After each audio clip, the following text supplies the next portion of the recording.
Before God and the Senegalese nation, I swear to fulfill the office of President of the Republic of Senegal.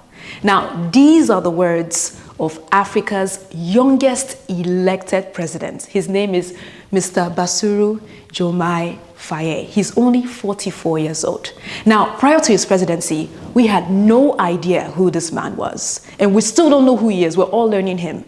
But in this week's episode, we're going to be learning how Mr. Faye went from obscurity, meaning being unknown to the public, to actually gaining the biggest vote on the night of Senegal's 2024 presidential election. So stay tuned. We'll be right back.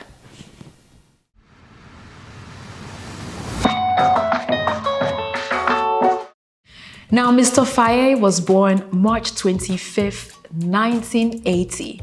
It is so refreshing to actually have a president being born around that time because Senegal, like many other countries, has 70% young people.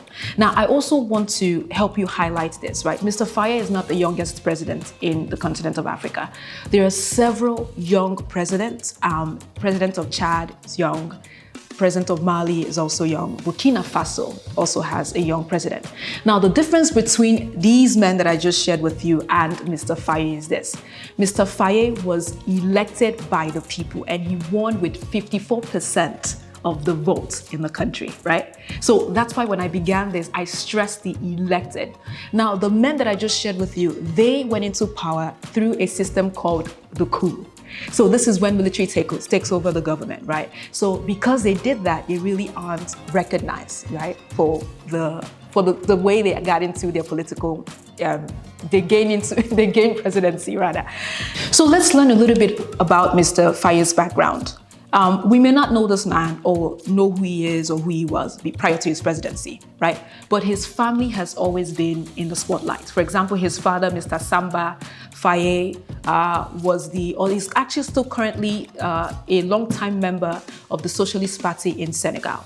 His grandfather fought in World War I. So Mr. Faye has seen what political structure is, political system is. So all of these things aren't really new to him, but the fact that he has ran, that gave him a first-hand insight into campaign and right now presidency. Mr. Faye attended primary, secondary, and university in Senegal. He did not escape the country to obtain a degree, right? Like some of us have done. Now, he also went on to obtain a master's degree in law, right? After that, he became a tax inspector, right? While working as a tax inspector, he met a man that changed the trajectory of his life. And the man's name is Mr. Ousmane Sonko. Mr. Ousmane Sonko is a popular Senegalese politician. Now, the two of them formed a political friendship, and this is where it all began for the men. Now, Mr. Sonko established his own political party called the African Patriot of Senegal for Work Ethic and Fraternity. Now, the same party later became Mr. Faye's campaign for presidency. But difficulties started getting in their way. Mr. Sonko was arrested in 2023 for an accusation related to SA. Now, Mr. Faye was imprisoned last April over a Facebook post criticizing the government for its persecution of Mr. Sonko. Now, the thing is, when someone is accused of SA, then there's a political stain there's a stain in their political record. So this can hinder them from actually continue on their presidency, depending on the country's law, right? So that's what we're seeing with the journey of these men as they move on into the political arena. But in January of this year, Mr. Sonko publicly endorsed Mr. Faye as a presidential candidate because, Mr. Sonko, very popular politician, can no longer run for president, so he endorsed his buddy. When both men were released from prison, they began campaigning. They only had 2 weeks to campaign.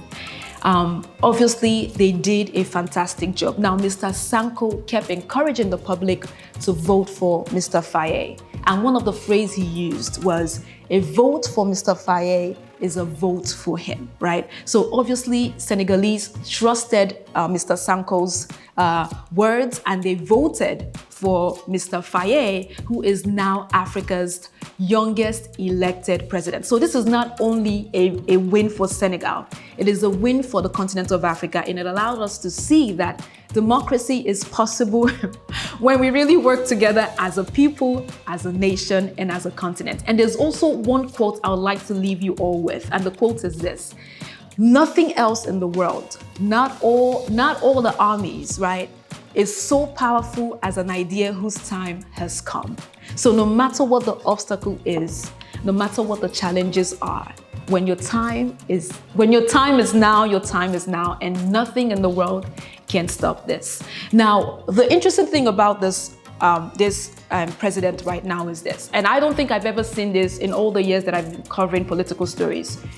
Mr. Faye actually disclosed a lot of information that we usually don't see from African presidents, and that is he disclosed his assets. He had over 6,200 in his bank account. He pointed the houses that he has, one in the village and one in the city.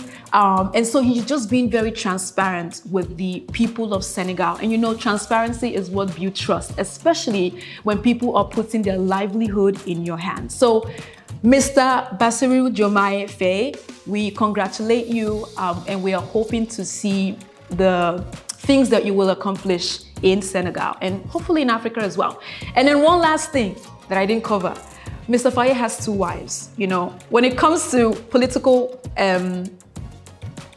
situation in Africa or in the rest of the world, usually there is a first lady, right? There's a woman that stands next to the man, but these 2 women are standing next to the man, and they stood with him when he did his inaugural speech, right?